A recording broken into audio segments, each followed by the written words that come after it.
Hello, good morning everyone. तो कैसे हैं आप सब? उम्मीद करते हैं स्वस्थ होंगे, मस्त होंगे और परीक्षा की तैयारी में व्यस्त होंगे। तो चलिए स्टार्ट करते हैं आज का करंट अफेयर। उससे पहले देखते हैं आज का मोटिवेशन लाइन। आज मुश्किल है, कल थोड़ा बेहतर होगा। बस उम्मीद मत छोड़ना, भविष्य जरूर बेहतरीन होगा। तो उम्मीद नहीं छोड़ना है, उम्मीद पे ही तो दुनिया कायम है। जब तक हम कोशिश करते रहेंगे हमें सफलता मिलती रहेगी। इसलिए कोशिश करना नहीं छोड़ना है, उम्मीद नहीं छोड़ना है और अपने कामयाबी की ओर बढ़ते रहना है। चलिए देखते हैं आज का हमारा पहला क्वेश्चन है, हाल ही में NHAI ने कहाँ मल्टी मॉडल लॉजिस्टिक पार्क विकसित करने के लिए समझौता पर हस्ताक्षर किया है? तो अभी कहाँ NHAI ने समझौता किया है, कहाँ पे विकसित करेगा? Multi modal logistic park. तो ये विकसित किया जाएगा बेंगलोर में। कहाँ पे? बेंगलोर में विकसित किया जाएगा। बेंगलोर जो कि कर्नाटक की राजधानी है। बेंगलोर को अंतरिक्ष का शहर भी कहा जाता है। बेंगलोर को क्या कहते हैं? तो अंतरिक्ष का शहर बेंगलोर को कहा जाता है। और भारत का बगीचा किसे कहते हैं? तो भारत का बगीचा भी बेंगलोर को ही कहा जाता है। और इसरो का मुख्यालय कहाँ पे है? तो इसरो का मुख्यालय कहाँ पे हो गया? तो इसरो का मुख्यालय भी बेंगलोर में ही है। बेंगलोर में स्टैचू ऑफ प्रोस्पेरिटी जो कि केम्पेगौड़ा की मूर्ति है, ये कहाँ पे स्थापित की गई है? तो बेंगलोर में ही स्थापित की गई है। वर्ल्ड सिटीज कल्चर फोरम में शामिल होने वाला पहला जो है शहर कौन सा है? भारत का पहला शहर वो बेंगलोर है। ऐसे पूछे कहना है तो ये 41वां है और भारत का ये पहला शहर है। कर्नाटक के मुख्यमंत्री ने गारंटी बजट पेश किया है। गारंटी बजट है वो पेश करने वाला राज्य कौन सा है? तो वो कर्नाटक है। अभी हाल ही में एक रिपोर्ट आई थी, ADR की रिपोर्ट के अनुसार सबसे अधिक अरबपति विधायक किस राज्य में है? तो सबसे अधिक अरबपति विधायक जो है वो कर्नाटक में है। कहाँ पे है? कर्नाटक में है। वर्ल्ड कल्चर फोरम में शामिल होने वाला भारतीय शहर कौन सा है पहला? तो वो बेंगलोर हो गया। 5वें विश्व कॉफी सम्मेलन का मेजबानी कौन? तो बेंगलोर करेगा। 26वां राष्ट्रीय युवा महोत्सव ये कहाँ पे हुआ? धारवाड़ और हुबली। कहाँ पे? धारवाड़ और हुबली में झीलों से खरपतवार हटाने के लिए जल दोस्त एयरबोट किसने लॉन्च किया है? कहाँ पे लॉन्च किया गया है ये? तो ये लॉन्च किया गया है कहाँ पे? तो ये लॉन्च किया गया है बेंगलोर में। किस चीज़ के लिए? तो खरपतवार को हटाने के लिए क्या लॉन्च किया गया है? जल दोस्त एयरबोट को लॉन्च किया गया है। चलिए बढ़ते हैं नेक्स्ट क्वेश्चन की ओर। अगला क्वेश्चन है हमारा, हाल ही में केंद्रीय मंत्री ज्योतिरादित्य सिंधिया ने कहाँ उड़ान भवन का उद्घाटन किया है? किसने उद्घाटन किया है? तो ज्योतिरादित्य सिंधिया जो कि केंद्रीय मंत्री है, उन्होंने किस चीज़ का उद्घाटन किया है? उड़ान भवन का। किस चीज़ का उद्घाटन किया है? उड़ान भवन का उद्घाटन किया है। कहाँ पे इन्होंने उद्घाटन किया है? तो ये उन्होंने किया है दिल्ली में। कहाँ पे उद्घाटन किया है? दिल्ली में किया है। किस चीज़ का? तो उड़ान भवन का उद्घाटन किया गया है। किनके द्वारा किया गया है? तो ज्योतिरादित्य सिंधिया के द्वारा किया गया है। दिल्ली की बात आई तो यहाँ के जो है मुख्यमंत्री कौन है दिल्ली के? तो मुख्यमंत्री हो गए अरविंद केजरीवाल। मुख्यमंत्री कौन है? तो अरविंद केजरीवाल जो है मुख्यमंत्री हो गए। किस पार्टी से है? तो आम आदमी पार्टी से। किस पार्टी से है ये? तो आम आदमी पार्टी से ये हो गए। लेफ्टिनेंट गवर्नर कौन है दिल्ली के? तो ये हो गए विनय कुमार सक्सेना। कौन है? विनय कुमार सक्सेना जो है लेफ्टिनेंट गवर्नर हो गए। अभी हाल ही में भारत इराक की संयुक्त आयोग के 18वें सत्र की बैठक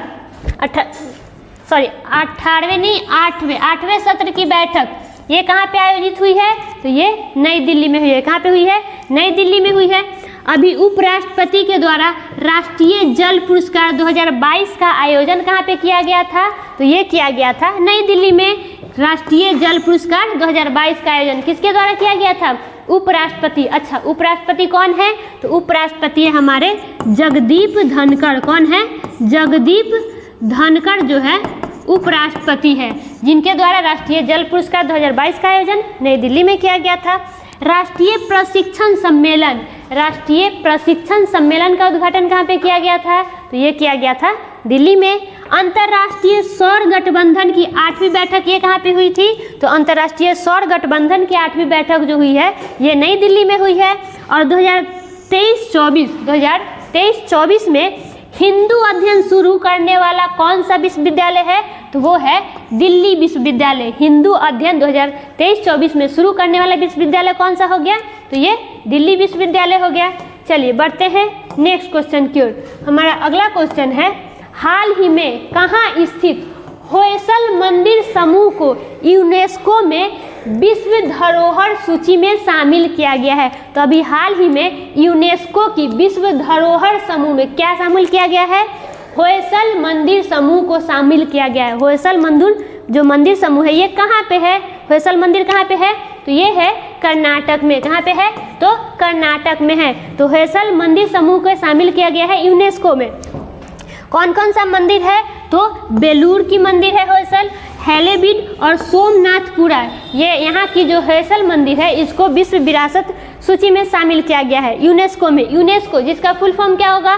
तो यूनेस्को का है United Nations education scientific and cultural organisation, इसका फुल फॉर्म हो गया यूनेस्को, जिसकी स्थापना कब हुई है? 1945 में। यूनेस्को की स्थापना कब हुई है? तो 1945 में। अच्छा बता दीजिए 1945 में और किस चीज़ का जो है ये स्थापना किया गया था, किस संगठन का? तो वो हो गया विश्व बैंक। विश्व बैंक का कब हुआ था स्थापना? तो 1945 में। और आईएमएफ की स्थापना कब हुआ था? तो इसका भी स्थापना हुआ है 1945 में। कब हुआ है? 1945 में हुआ था। और इसका हेडक्वार्टर, यूनेस्को का हेडक्वार्टर कहाँ है? पेरिस फ्रांस में। कहाँ पे? पेरिस फ्रांस में। पेरिस किस नदी किनारे है? तो ये सीन नदी के किनारे है। पेरिस किस नदी किनारे है? तो सीन नदी के किनारे ये हो गया। यूनेस्को के अभी डीजी डायरेक्टर जनरल अभी कौन है यूनेस्को के? तो आंद्रे अजोले। कौन है? आंद्रे अजोले जो है यूनेस्को के डायरेक्टर जनरल हो गए। अभी ये जो अभी बेलूर के जो है ये होयसल मंदिर समूह ये कैमे है, कैमे नंबर के है? तो 42वें नंबर के, 42वें नंबर के हो गए। तो 41वां कौन सा है विश्व धरोहर में शामिल हुआ था? तो 41वां है शांति निकेतन। क्या है? शांति निकेतन, जो कि वेस्ट बंगाल पश्चिम बंगाल में है शांति निकेतन। ये 41वां हो गया। और 40वां कौन सा है? तो 40वां हो गया गुजरात का धौलावीरा। गुजरात का धौलावीरा जो है 40वां हो गया। 39वां की बात करें तो 39वां है काकतीय रुद्रेश्वर मंदिर। काकतीय रुद्रेश्वर मंदिर जो कि कहाँ के है? तेलंगाना के है। इसको और किस नाम से जानते हैं? तो इसे रामप्पा मंदिर के नाम से भी जानते हैं। रामप्पा मंदिर, जिनको 39वां विश्व विरासत जो है 39वें नंबर का है।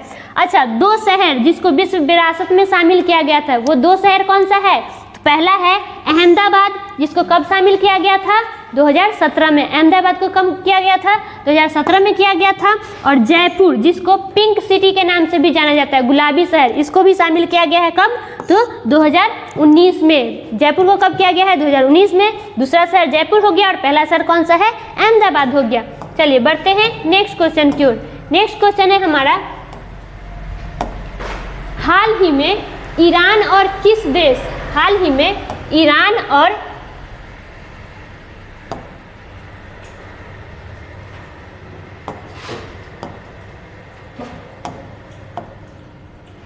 हाल ही में ईरान और किस देश ने 5 कैदियों की अदला बदली की है? तो अभी ईरान और किस देश ने 5 कैदियों को अदला बदली की है? तो वो है अमेरिका। किस देश ने? ईरान और अमेरिका ने 5 कैदियों को अदला बदली की, यानी कि 5 कैदी इन्होंने वापस किया और ईरान ने, और 5 कैदी को अमेरिका ने इसे दिया।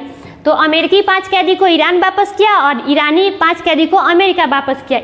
ये है ईरान। ईरान की राजधानी क्या हो गई? तेहरान। ईरान की राजधानी क्या हो गई? तेहरान इसकी राजधानी हो गई। और यहाँ के राष्ट्रपति कौन है? तो राष्ट्रपति हो गए इब्राहिम रईसी। राष्ट्रपति कौन है? इब्राहिम रईसी राष्ट्रपति हो गए।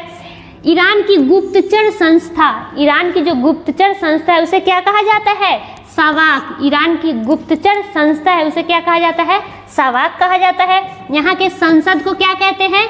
तो मजलिस। ईरान की संसद को क्या कहते हैं? तो मजलिस कहा जाता है। अच्छा, मजलिस और कहाँ की संसद है? तो मालदीव की। कहाँ की? मालदीव की जो संसद है उसे भी मजलिस ही कहा जाता है। राष्ट्रीय चिन्ह कहाँ है? राष्ट्रीय चिन्ह ईरान का क्या हो गया? तो राष्ट्रीय चिन्ह है गुलाब का फूल। गुलाब का फूल राष्ट्रीय चिन्ह है ईरान का, ये याद रखिएगा। अभी हाल ही में खैबर मिसाइल और फतह मिसाइल को किसने लॉन्च किया है? तो ईरान के द्वारा अभी लॉन्च किया गया था खैबर और फतह मिसाइल को।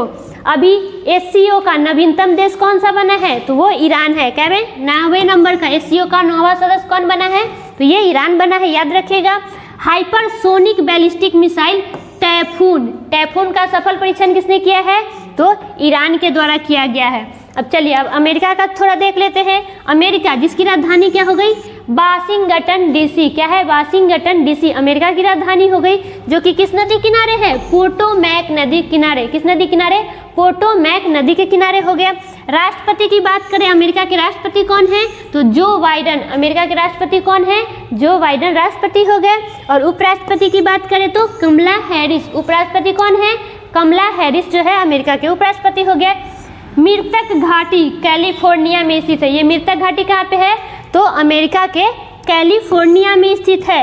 और विश्व बैंक और आईएमएफ का मुख्यालय कहाँ पे है? तो अमेरिका की राजधानी वाशिंगटन डीसी में है विश्व बैंक और आईएमएफ का मुख्यालय है।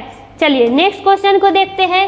हमारा अगला क्वेश्चन है, हाल ही में सीबीआई के उप महानिरीक्षक के रूप में किसे नियुक्त किया गया है? तो अभी हाल ही में सीबीआई के उप महानिरीक्षक के रूप में नियुक्त किया गया है किस व्यक्ति को? तो वो नियुक्त किया गया है कुलदीप द्विवेदी को। किसे नियुक्त किया गया है? कुलदीप द्विवेदी को नियुक्त किया गया है। अभी रक्षा रमैया, इनको अभी क्या नियुक्त किया गया है? तो कर्नाटक टेबल टेनिस एसोसिएशन के अध्यक्ष। कर्नाटक टेबल टेनिस एसोसिएशन के अध्यक्ष किसे नियुक्त किया गया है? रक्षा रमैया को नियुक्त किया गया है। दूरसंचार विभाग के सचिव, दूरसंचार विभाग के सचिव के रूप में किसे नियुक्त किया गया है? तो वो किया गया है नीरज मित्तल को। किसे नियुक्त किया गया है? नीरज मित्तल को नियुक्त किया गया है। अभी महान न्यायवादी, महान न्यायवादी कौन है? तो आर वेंकट रमनी। कौन है? आर वेंकट रमनी, जो कि 16वें नंबर के है। कैवें नंबर के है? 16वें नंबर के है। सुप्रीम कोर्ट के मुख्य न्यायाधीश, अभी सुप्रीम कोर्ट के मुख्य न्यायाधीश कौन है? तो वो है डी.वाई. चंद्रचूड़। कौन है? डी.वाई. चंद्रचूड़, जो कि कैवें नंबर के है? 50वें नंबर के है। अभी नियंत्रण एवं महालेखा परीक्षा, नियंत्रण एवं महालेखा परीक्षा यानी कैग कौन है? तो वो है गिरीश चंद्र मुर्मू। कौन है? गिरीश चंद्र मुर्मू हो गए। नितिन गुप्ता, नितिन गुप्ता, जो कि केंद्रीय प्रत्यक्ष कर बोर्ड सीबीडीटी के अध्यक्ष के रूप में किसे नियुक्त किया गया है? नितिन गुप्ता को। सीबीडीटी के अध्यक्ष कौन है? नितिन गुप्ता हो गए। और सीबीएफसी के सीईओ के रूप में किसे नियुक्त किया गया है अभी हाल ही में? तो वो नियुक्त किया गया है रविंद्र भाकर को। किसे नियुक्त किया गया है? रविंद्र भाकर को नियुक्त किया गया है। और नागरिक उड्डयन सुरक्षा ब्यूरो, नागरिक उड्डयन सुरक्षा ब्यूरो के अध्यक्ष के रूप में किसे नियुक्त किया गया है? तो वो नियुक्त किया गया है जुल्फिकार हसन को। किसे? जुल्फिकार हसन को नियुक्त किया गया है। पूर्वी नौसेना कमान के चीफ ऑफ स्टाफ के रूप में अभी हाल ही में किसे नियुक्त किया गया है? तो वो नियुक्त किया गया है समीर सक्सेना को। किसे नियुक्त किया गया है? समीर सक्सेना को पूर्वी नौसेना कमान के चीफ ऑफ स्टाफ के रूप में नियुक्त किया गया है। और सैन्य नर्स सेवा, सैन्य नर्स सेवा के अतिरिक्त महानिदेशक किसे नियुक्त किया गया है? तो वो नियुक्त किया गया है अमिता रानी को। किसे नियुक्त किया गया है? अमिता रानी को नियुक्त किया गया है। और दूरसंचार विभाग के अतिरिक्त प्रभार के रूप में किसे नियुक्त किया गया है? तो दूरसंचार के अतिरिक्त प्रभार के रूप में अपूर्व चंद्रा को नियुक्त किया गया है। और दूरसंचार के सचिव के रूप में नीरज मित्तल को नियुक्त किया गया है। तो ये याद रखिएगा। चलिए बढ़ते हैं अगले क्वेश्चन की ओर। हमारा अगला क्वेश्चन है, हाल ही में प्रधानमंत्री मोदी ने पुराने संसद भवन का क्या नाम रखने का सुझाव दिया है? तो अभी हमारे प्रधानमंत्री मोदी जी है, जो पुराना भवन है उनका क्या नाम रखने का सुझाव दिया गया है? तो उन्होंने सुझाव दिया है संविधान सदन। तो पुराने जो हमारा संसद भवन उसका नाम क्या रखा जाएगा? तो उसका नाम है संविधान सदन, उसका नाम रखा गया। अच्छा, पुराना जो संसद भवन है उसके वास्तुकार कौन है? तो वास्तुकार है लुटियन एवं बेकर। उसके वास्तुकार कौन है? लुटियन एवं बेकर वास्तुकार है। जो उसको बनना स्टार्ट कब किया था? जो पुराना संसद भवन है वो बनना स्टार्ट किया था 1921 में। कब बनना स्टार्ट हुआ था? 1921 में बनना स्टार्ट हुआ था। और बन के तैयार कब हो गया था? 1927 में उसकी स्थापना हो गई थी। पुराने संसद भवन जिसकी आकृति की बात करें तो आकृति कैसी है? तो गोलाकार। आकृति उसकी कैसी है?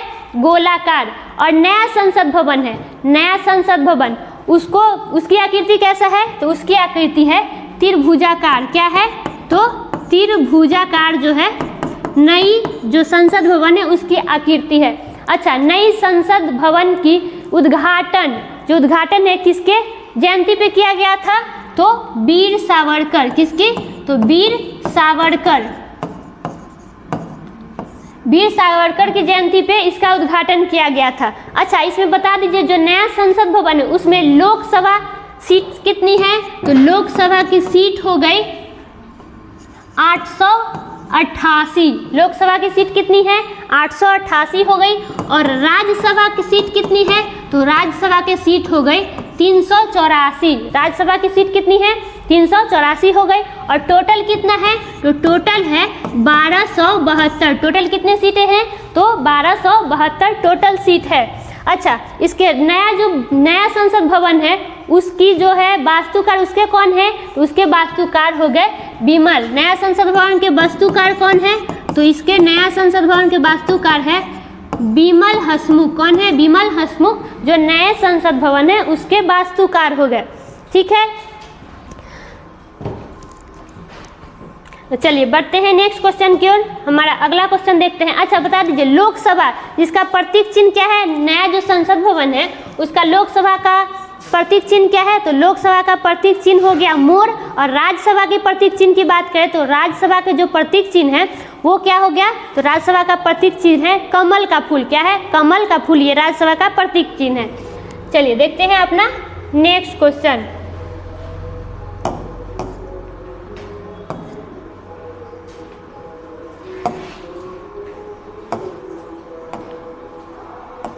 हमारा अगला क्वेश्चन है, हाल ही में किस राज्य के आत्रेयापुरम पुथारेकुला को जीआई टैग दिया गया है, तो किस राज्य के ये जो है आत्रेयापुरम पुथारेकुला को जीआई टैग दिया गया, ये है क्या, तो ये जो है गुड़ और चावल की मिठाई है। क्या है, गुड़ और चावल की मिठाई है, गुड़ और चावल की मिठाई है जिसका नाम क्या है, आत्रेयापुरम पुथारेकुला नाम है। ये कहाँ का है, तो आंध्र प्रदेश का जो है जिसको जीआई टैग दिया गया है। कहाँ का, आंध्र प्रदेश का जीआई टैग दिया गया है। आंध्र प्रदेश जिसकी राजधानी क्या है, विशाखापट्टनम। इससे पहले क्या राजधानी थी, अमरावती, अब क्या हो गया है, विशाखापट्टनम। सीएम की बात करें तो जगमोहन रेड्डी, वहाँ के मुख्यमंत्री कौन है आंध्र प्रदेश के, तो जगमोहन रेड्डी जो है मुख्यमंत्री हो गए। और राज्यपाल की बात करें तो अब्दुल नाजिर जो है राज्यपाल हो गए। भारत का कोहिनूर के नाम से किसे जानते हैं, तो भारत का कोहिनूर आंध्र प्रदेश को कहा जाता है। किसे कहा जाता है, तो आंध्र प्रदेश को भारत का कोहिनूर कहा जाता है। जीआई टैग की बात आई तो जियोग्राफिकल इंडिकेशन, जीआई टैग का फुल फॉर्म हो गया जिसको क्या कहते हैं, भौगोलिक संकेत। किस एक्ट के तहत है, तो 1999 एक्ट अधिनियम के तहत आया था। इसको लागू कब किया गया था, तो लागू 2003 में किया गया था। लागू कब किया गया था, 2003 में इसको लागू किया गया था। पहला जीआई टैग किसे दिया गया था, पहला जीआई टैग तो वो दिया गया था दार्जिलिंग की चाय को। किसे दिया गया था, दार्जिलिंग की चाय को पहला जीआई टैग दिया गया था। कब दिया गया था, तो ये दिया गया था 2004 में। कब दिया गया था, 2004 में दिया गया था। अच्छा, किसके द्वारा दिया जाता है ये जीआई टैग, किसके द्वारा दिया जाता है, ये दिया जाता है वाणिज्य उद्योग मंत्रालय के द्वारा। किसके द्वारा दिया जाता है, वाणिज्य उद्योग मंत्रालय के द्वारा दिया जाता है। बसोहली पेंटिंग कहाँ का जीआई टैग है, ये है जम्मू कश्मीर का। अभी हाल ही में चोकुवा चावल को कहाँ का जीआई टैग दिया गया था, चोकुवा चावल को कहाँ का जीआई टैग दिया गया था, इसे दिया गया था असम का। कहाँ का दिया गया था, असम का, जिसे मैजिक राइस भी कहते हैं। क्या कहते हैं, तो मैजिक राइस के नाम से भी इसको जानते हैं। चोकुवा चावल को क्या मैजिक राइस के नाम से भी जानते हैं। औथुर पान का पत्ता, कम्बम अंगूर, मन मदुरई मृग भान और मैटी केला, ये सबको कहाँ का जीआई टैग दिया गया है, तमिलनाडु में। क्या क्या दिया गया है, औथुर पान के पत्ता को दिया गया है, कम्बम अंगूर को दिया गया है, मन मदुरई मृद भांड यानी मन मदुरई मिट्टी के बर्तन, मृद भांड मतलब मिट्टी के बर्तन को जीआई टैग दिया गया है। और मैटी केला को जीआई टैग कहाँ का दिया गया है, ये तमिलनाडु को दिया गया है। Araku valley coffee, Araku valley coffee और काली मिर्च, अराकू वैली कॉफ़ी और काली मिर्च को कहाँ का जीआई टैग दिया गया है? तो ये दिया गया है आंध्र प्रदेश का। कहाँ का दिया गया है? आंध्र प्रदेश को दिया गया है। गोंड पेंटिंग, मुरैना गजक, गोंड पेंटिंग और मुरैना गजक इस कहाँ का है ये? तो ये है मध्य प्रदेश को जीआई टैग दिया गया है। कांगड़ा चाय, अभी हाल ही में कांगड़ा चाय को यूरोपीय जीआई टैग दिया गया है। कांगड़ा चाय को यूरोपीय जीआई टैग कहाँ का? हिमाचल प्रदेश का। और सफ़ेद प्याज, सफ़ेद प्याज को कहाँ का जीआई टैग दिया गया है? तो सफ़ेद प्याज को महाराष्ट्र का जीआई टैग दिया गया है। सफ़ेद प्याज को कहाँ का दिया गया है? महाराष्ट्र का दिया गया है। चलिए बढ़ते हैं नेक्स्ट क्वेश्चन की ओर। हाल ही में डायमंड लीग फाइनल्स यूजीन 2023 में नीरज चोपड़ा ने कौन सा पदक जीता है? तो अभी नीरज चोपड़ा ने कौन सा पदक जीता है? तो नीरज चोपड़ा ने अभी सिल्वर मेडल जीता है। कौन सा? सिल्वर मेडल जीता है। किस चीज़ में? तो डायमंड लीग फाइनल्स में। किस चीज़ में? डायमंड लीग फाइनल्स 2023 में किसने? नीरज चोपड़ा ने कौन सा पदक जीता है? इन्होंने सिल्वर पदक जीता है। तो गोल्ड पदक किसने जीता है? गोल्ड पदक जीता है जैकब, जो कि कहाँ के हैं? चेक गणराज्य के हैं। कहाँ के हैं? चेक गणराज्य के ये है, जिन्होंने 84.24 मीटर में स्वर्ण पदक जीता है। और जो नीरज चोपड़ा है हमारे देश के, वो 83.80 मीटर में इन्होंने क्या, ये जो है सिल्वर मेडल इन्होंने जीता है। विश्व एथलीट चैंपियनशिप अभी हाल ही में आयोजित हुई थी। विश्व एथलीट चैंपियनशिप 2023 में नीरज चोपड़ा ने कौन सा पदक जीता था? तो स्वर्ण पदक जीता था। इसका आयोजन कहाँ पे किया गया था? तो इसका आयोजन किया गया था हंगरी बुडापेस्ट में। कहाँ पे? हंगरी बुडापेस्ट में इसका आयोजन किया गया था, जिसमें इन्होंने 88.17 मीटर में स्वर्ण पदक हासिल किया था। अच्छा, टोक्यो ओलंपिक 2020 में गोल्ड पदक जीतने वाले पहले भारतीय कौन बने थे? तो वो बने थे नीरज चोपड़ा, जिन्होंने 89.58 मीटर में गोल्ड पदक को जीता था। Golden boy Neeraj Chopra, golden boy Neeraj Chopra पुस्तक किसने लिखी है? तो नवदीप सिंह गिल, नवदीप सिंह गिल ने इनके नाम पे कौन सी पुस्तक लिखी है? तो गोल्डन बॉय नीरज चोपड़ा पुस्तक को लिखा गया है। किनके नाम पे? नीरज चोपड़ा के नाम पे लिखा गया है। Lausanne diamond league, Lausanne diamond league 2023 में किसने गोल्ड जीता है? तो ये नीरज चोपड़ा ने गोल्ड जीता है। किसमें? लुसाने डायमंड लीग में। और मेजर ध्यानचंद रत्न, मेजर ध्यानचंद खेल रत्न पुरस्कार इनको कब दिया गया है? नीरज चोपड़ा को तो 2021 में दिया गया है। और पद्मश्री अवार्ड, पद्मश्री अवार्ड कब दिया गया है नीरज चोपड़ा को? तो 2022 में दिया गया है। ये सब याद रखिएगा। चलिए बढ़ते हैं नेक्स्ट क्वेश्चन की ओर। अगला क्वेश्चन है हमारा, हाल ही में किस राज्य के मुख्यमंत्री ने मुख्यमंत्री लाडली बहना आवास योजना का शुभारंभ किया है? तो किस राज्य में लाडली बहना आवास योजना का शुभारंभ किया गया है? तो ये किया गया है मध्य प्रदेश में। कहाँ पे किया गया है? मध्य प्रदेश में इसका शुभारंभ किया गया है। मध्य प्रदेश जिसकी राजधानी क्या हो गई? भोपाल। मध्य प्रदेश की राजधानी क्या हो गई? भोपाल। यहाँ के मुख्यमंत्री कौन है? शिवराज सिंह चौहान। मुख्यमंत्री की बात करें, मुख्यमंत्री कौन है? शिवराज सिंह चौहान हो गए। और राज्यपाल कौन है? मंगू भाई छगन भाई पटेल। कौन है राज्यपाल? मंगू भाई छगन भाई पटेल जो है राज्यपाल हो गए। अभी हाल ही में ट्रांसजेंडर समुदाय को ओबीसी का दर्जा, ट्रांसजेंडर समुदाय को ओबीसी का दर्जा कहाँ पे दिया गया है? ये तो ये दिया गया है मध्य प्रदेश में, जो कि अभी हाल ही में बीपीएससी में ये पूछा गया है। बीपीएससी में ये क्वेश्चन पूछा गया था कि किस राज्य के ट्रांसजेंडर समुदाय को ओबीसी का दर्जा दिया गया है? तो किस राज्य का दिया गया है? मध्य प्रदेश के। अभी मध्य प्रदेश के खजुराहो में 3 उड़ान प्रशिक्षण संगठन का उद्घाटन किया गया है। कहाँ पे किया गया है 3 उड़ान प्रशिक्षण का? तो ये किया गया है मध्य प्रदेश में। मध्य प्रदेश का 54वां जिला कौन बना है? तो वो बना है नागदा। कौन बना है मध्य प्रदेश का 54वां जिला? तो नागदा को घोषित किया गया है। सोयाबीन उत्पादक में अग्रणी राज्य यानी सोया प्रदेश, मध्य प्रदेश को सोया प्रदेश के भी नाम से जाना जाता है। सांची स्तूप तथा खजुराहो का मंदिर, सांची स्तूप तथा खजुराहो का मंदिर ये कहाँ पर स्थित है? मध्य प्रदेश में हो गया। गोंडवाना कोयला क्षेत्र, गोंडवाना कोयला क्षेत्र कहाँ पे है? तो ये मध्य प्रदेश में है। भारत की पहली ऑनलाइन गेमिंग अकादमी, भारत का पहला ऑनलाइन गेमिंग अकादमी जो है कहाँ खोली?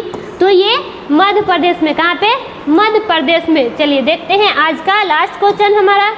आज का हमारा लास्ट क्वेश्चन है G20 फ्रेमवर्क कार्यकारी समूह की अंतिम बैठक कहाँ पे हुआ है? तो इसका अंतिम बैठक कहाँ पे हुआ है? तो इसकी अंतिम बैठक हुई है रायपुर में। कहाँ पे हुई है? रायपुर में। G20 फ्रेमवर्क कार्यकारी समूह की अंतिम बैठक कहाँ हुई है? रायपुर, जो कि छत्तीसगढ़ में। रायपुर कहाँ पे है?